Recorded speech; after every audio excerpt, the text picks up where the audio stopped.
everyone, I'm on the final steps to this little quilt. Now, it took me a little over 2 hours to hand baste the binding on, but it's all done.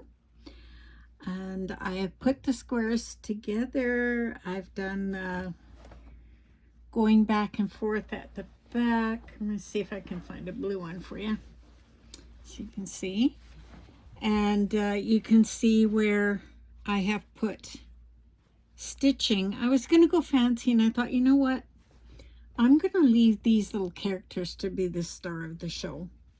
So I went very plain on the back, and on this one here, you can kind of see where I've just gone and cordoned it out, and no space is bigger than the palm of my hand, so it should stay fairly stable. What I'm doing now is I'm sewing a pretty little stitching here. It's little hearts, and that is going to stabilize this part of the quilt. So I'm on the finishing end of the quilt, and when it's all done, I will mount it up. My husband built me some quilt holders, and I have one in my basement where I can actually use it as a storyboard. And what I will do when this little quilt is done is I always take pictures of all my quilts and what I've done with them. I never make the same quilt twice. I get very bored if I have to do the same thing over and over and over again. And part of my past was I was a computer instructor at our local college, and what that means is I taught things like Word, Excel, PowerPoint, Publisher, every Microsoft program that you could think of, I've taught. And so it was a really good job for me because I was a contractor, and that meant I was able to choose when and where I wanted to work and when I wanted to work. I have Crohn's disease as well as kidney disease, so I could not keep a schedule in a normal setting. So what this allowed me to do was to be able to go to my doctor's appointments. And when I talk doctor's appointments, they're 8 hours away. They're in the big city. Since when I turned about 65, which was 6 years ago, believe it or not, my health stabilized and I came to a plateau, and I hope that plateau keeps going. So going back to why I don't do the same quilt more than once is I get very bored very easily. So this quilt, there will never ever be the same quilt that I've done for anyone. They're all unique in their own way. They're all different in their own way. You can tell I absolutely love color. If I can't have color in my quilts, that is just like really sad to me. What I've done on my machine here is I've marked my 2-inch. Half of this is 2-inch. So I put the edge of the quilt, I've taken a pencil and I've made a mark on my machine. So I just follow that. I don't have to put any marks on the quilt. And I'm going to do a little tiny bit, and then I'm going to pause the video, and then I'll come back. And yeah, I'm excited. This is seeing the end. This has been about 4 months in the making. And I did have 4 months notice, and so I was able to download these little characters off of Etsy. I think there was one in Ireland that I download from. Her patterns are really nice and always seem to work. You do need good material, and so that material has to be able to stand up to all of the stitching that your embroidery machine is going to give it. And there's backing on the back of each one of these. There's backing. So I'm going to just sew a little tiny bit so you can see how my Husqvarna handles. I have 2 layers of fabric and a layer of batting in between. And this this machine I have is my workhorse. This one does all the really heavy work, as well as my brother embroidery machine. I have a Janome, no, sorry, a Baby Lock Verve, and those are my embroidery machine, but this is my workhorse that puts everything together. So I'm going to do a little bit more stitching on this so you can see my machine at work, and you'll find that I will be done this tonight and ready to deliver to baby tomorrow. We're hoping to go tomorrow. Baby is very new, only 2 weeks old. So we're kind of waiting to see if mom is okay with us coming. It's always hard with a new baby to get a schedule going, which is totally understandable. So I'm going to do a bit of stitching, and then I'm going to come back later on this evening. It'll probably be quite late because all this blue stitching here, this all has to be taken out. So yeah, when you're making a quilt or building a quilt, there's a lot of stuff that goes into it. So I'm gonna sew for a second or two so you can see my machine at work.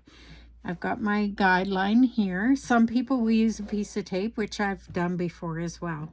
So I'm going to go about my stitching, and here we go.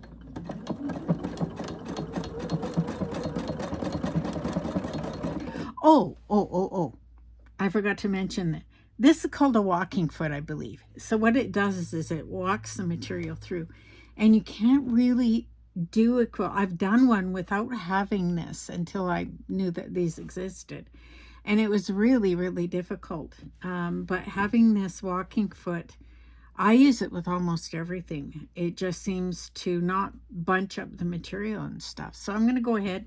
I'm just going to go to the corner, and then I'll come back in a bit.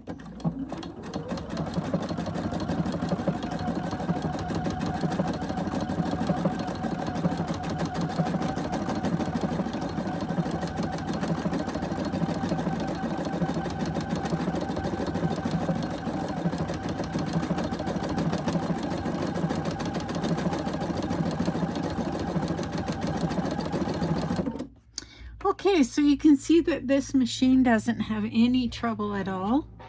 I'm using white on the back. My bobbin has white thread on the back, and I'm using this nice bright orange color here for the hearts, because I've got kind of the pinkish orange colors in the little characters. So I'm going to come back in a bit. I'll show you the final product, and I hope you enjoyed the video, and hope you maybe learned something from it, or if you have a comment that helped me along the way, I welcome all of that. So I'm going to turn off the video for now, and I will be back. Okay, why does the bobbin always run out right in the middle of the project? I don't know. So I'm going to give you a little preview of my machine winding a bobbin. It's kind of fun to watch because it's like somebody in the background is doing its magic.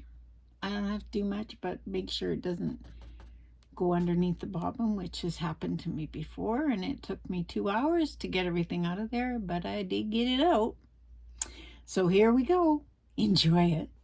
It's fun to watch. It's like in the old days, I don't know if any of you remember this, and if you're younger, you probably won't even have seen it done.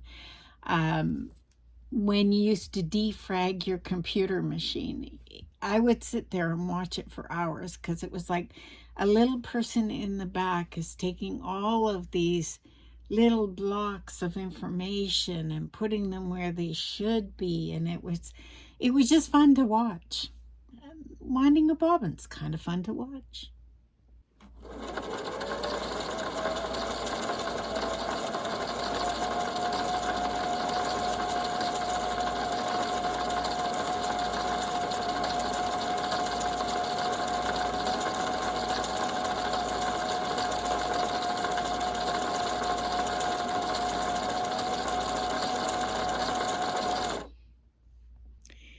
Okay, I have to share this little tiny bit. This is my partner.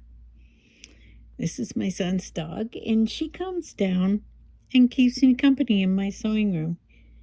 She's really into quilting. Oh, there, she's saying hi. You saying hi, Days? You can go back to sleep. Sleep time. Nap time. One of her favorite things to do is to nap. She's a beautiful dog. Yeah, tired. I'll go back to sleep. See you in a bit. Hello everyone, here's the finished product. I'm sorry it's not totally square on my storyboard, but you get the idea. This is a finished quilt. It's all done. You can see the bindings all there. It actually is square. I just pinned it funny. So each little character has its own separate little square. And I'm actually thrilled. And with each quilt, I never get too attached to them. I have worked with this one for quite a while. And I'm just happy that it will go to a brand new baby. So exciting. I'm going to hit pause. I'll be back. Okay, here's the back of the quilt. And if you hear any meowing in the background, that would be my cat. He's mad at me right now. We have a severe thunderstorm watch, so I can't let him outside. But he thinks he should go outside. He panics every time there's a thunderstorm. This is what I put on the back of my quilts. That pink strip with the little daisies on it is just to cover the baby's name. I don't like to put babies' names in my videos or pictures of them. And so that's her kind of little nameplate, and it's been a lot of fun doing this quilt. I broke a lot of needles along the way, but it's all worth it. So this quilt's going to be delivered tomorrow, and I'm excited. It will be great. Again, here we are, the finished back of the quilt. And I did make it difficult for myself. Most people would not do the squares on the back. They do a solid back, but nope, I didn't. Some of the lines are a little bit crooked, but that's me. That's how I do my quilts. They turn out very pretty in the end, and if you're going to look close enough at the crooked lines, that's just too bad for you. Anyhow, I hope you've enjoyed my video, and I hope that this keeps that little baby warm. I think I've got one more line I have to quilt on the back of it. So anyhow, this is the end of the quilting story. Have a good night, and hopefully we don't get that thunderstorm. Talk to you in the next video.